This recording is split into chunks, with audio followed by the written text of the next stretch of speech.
distillate paniculatum has never been made, at least on a commercial level, or at the level that we're attempting to do it now. And we've been very, very successful because of Thomas and because of doTERRA's involvement. They'll drop into this funnel here and down into the tank.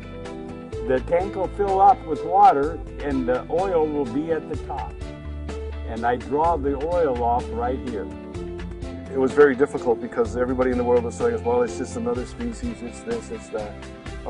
But over the last 2.5, 3 years, working with it, distilling it, finding out that its properties are, I believe, to be better than anything in the world, and I think we're about ready to prove that. There isn't very much of this in the world, and I get to put my hands right in it. Look at that.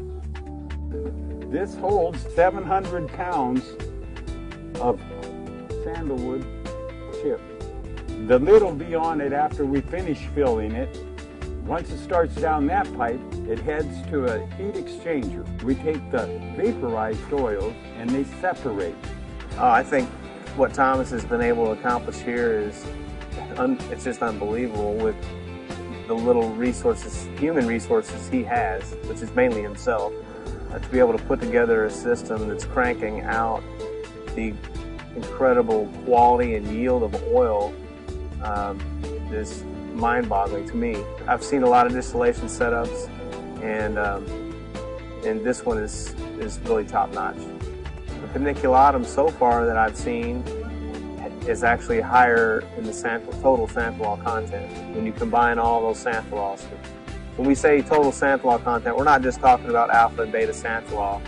We're talking about all the sesquiterpene alcohols that are common to the sandalwood oil. In terms of comparison to the spicatum or the Australian sandalwood, it's not even close.